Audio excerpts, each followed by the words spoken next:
You, what's going on, everybody? As you can probably tell by the thumbnail, it's time to do the old heart transplant on the old C1500. It's about time. This thing's been sitting for too long.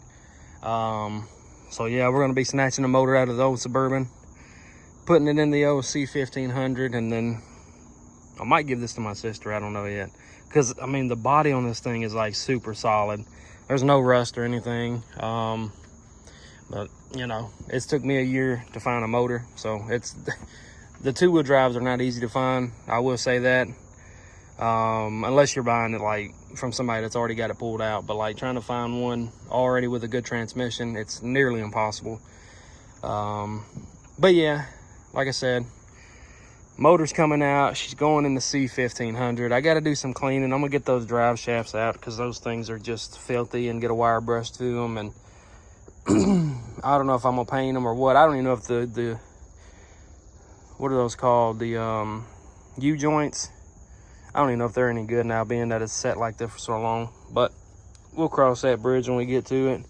I just want to get this motor back in here though and get this thing on the road, man. I'm tired of seeing it set. Like I said, it was a one-owner truck. Don't have any rust. I mean, it has surface rust, of course, but like on the fenders, the cab corners, all that stuff is solid. The only spot that I did see was right here on the hood, which it's not all the way through yet. So I'm not really worried about that, because what I think I'm gonna do is, if I can find this same paint, I forgot what this color was called. It's a GM color. I looked it up. I looked the paint code up. But what I think I'm gonna do is see if I can buy that, and then I might set up the little garage thing here, get some plastic and go over it, give me an air compressor and an air gun, and see what I can do. I don't know yet. I don't know though, man, because I mean, I got pretty steady hands, but yeah, you got to be pretty good when you're doing that stuff. But yeah, that's where we're at right now. Guess it's time to get started. Let me see what time it is. It looks like it's pretty late in the day, but it's just early in the morning. It is 7:48. So I'm hoping by about 3 or 4,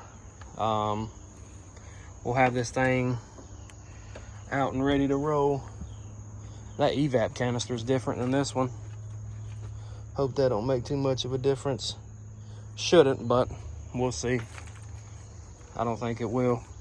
If it does, I'll just pull this one off, which I don't even know if that's the same setup, because this has got like a wiring harness on it. I'm not really worried about that. All I need is this piece here.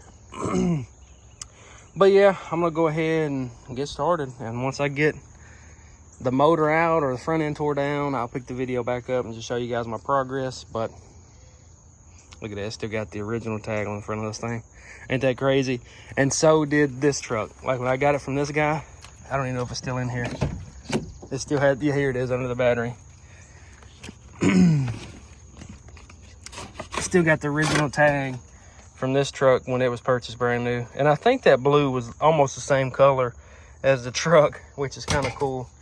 But yeah, like I said, we're gonna get started on this thing, see what we can get done today. Hopefully it don't rain. I know every time I start doing something, it starts raining, but yeah, that's where we're at. We're gonna get this motor pulled out. See you guys in a bit. All right, everybody, we're 50% of the way done. And let me see what time it is. It's 10:59.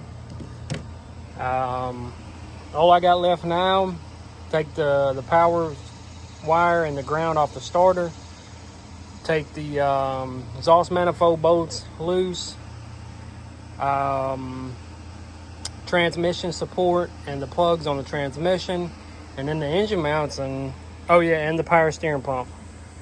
But other than that, I mean, it's ready to go. We got this thing all in pieces. There's our, that's the main, that thing probably has 50 bolts holding that thing on.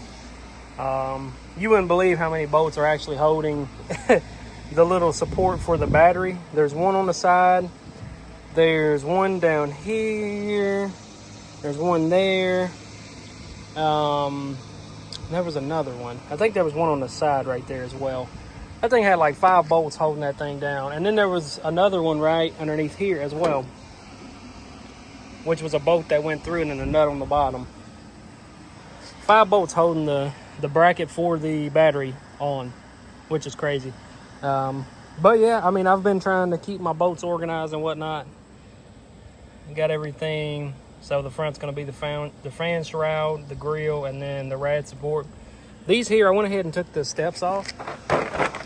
That way I wouldn't have to jack this thing up to get underneath it, because it's a C1500, so it's not very tall off the ground. Let me step back, man. Like, this thing looks good now without the running boards on there. But yeah, like I said, we don't got much more to go. And then we'll have to run up to Lowe's. And what I think I'm gonna do is, like I said in the beginning, just get a piece of plywood to put down in between the trucks. Yeah, and just roll the engine hoist on top of that. So I think if I get some 7/8 or 3/4 inch or thick plywood, I think I'll be all right. I don't know, maybe not, who knows. But I mean, everything's going smooth. I think the next hardest part is going to be the exhaust manifold bolts. Those things are pretty crusty, so fingers crossed that those come out easy. If not, like I said, once I get the engine out, I'll get those out with a ease out, or however I have to do it. But fingers crossed they come out easy. On that truck there, they come out, but that's only 8 years newer, so it's not really a big difference. But yeah, we're closing in. I'll keep you guys updated. But yeah, probably this next video, or this next clip, I should say, the motor will be out of this thing. And it's taken us about, I want to say 2.5 hours, because I did stop, get some breakfast, take a break, got a water. Took the side steps off, which really wasn't part of what I was doing up here, but it's going to make the job easier.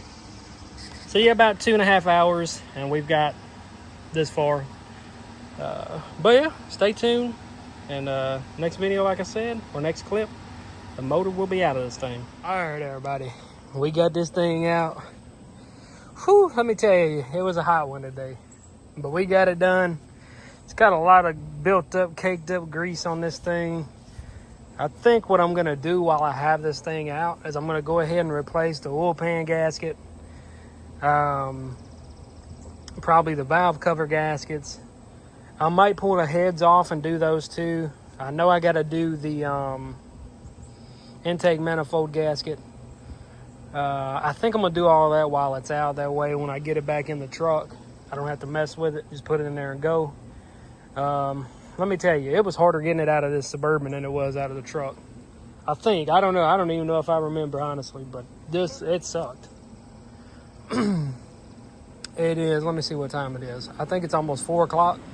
I did take lunch and whatnot, so I've been at it. What I got out here at about 7 something, almost 8, by myself. And most of the stuff I didn't even use my power tools. Like I got the impacts and stuff, and I was using freaking wrenches instead of sockets. But it's out. Now I'm gonna tape everything up and get some degreaser. If y'all want some good degreaser, go to Sam's Club. I don't know where you guys live. If you have them, go to Sam's Club and get this stuff here. I basically just pour a little bit into like a spray bottle, and then I dilute it down a little bit. That stuff works like better than any kind of cleaner that I've gotten from like Lowe's or AutoZone or anything like that. So I would definitely recommend that. What is this?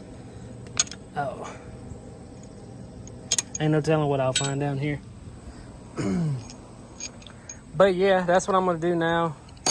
I did have to take the AC compressor off to get, I don't even know what that's for. I think it's for like the EGR valve, that thing that connects to the exhaust on the driver's side. This here, had to take that off to get to that. But yeah, I'm gonna have to get new plugs and wires, because unfortunately when I pulled it out, that exhaust manifold on that left or passenger side tore those things up, which I'm not too worried about. I was planning on doing, you know, new plugs and wires and new seals. I know he said it had a new water pump, so I'm not going to mess with that.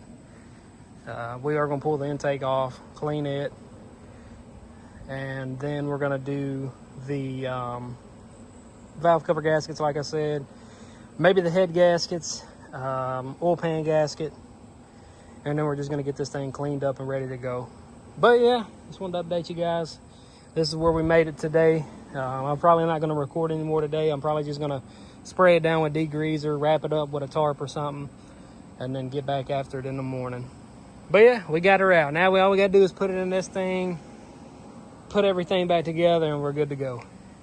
But yeah, there's probably gonna be 2 or 3 parts of this video, just considering how much work this involves. Now the Tahoe, as you could tell earlier, it was setting kind of low. Now that the motor's out of it, looks like it's got a leveling kit on the front of it because the motor's out. But yeah, that's gonna do it for this video. If you guys enjoyed, hit that like button. Like I said, we got a lot more stuff coming for this thing now that we're about to have it running again, because I wanted to do a lot of stuff to it before the bottom end fell out of the other motor. But yeah, just stay tuned. If you enjoyed this video, hit the like button, subscribe, and I'll see you guys in the next one. Peace.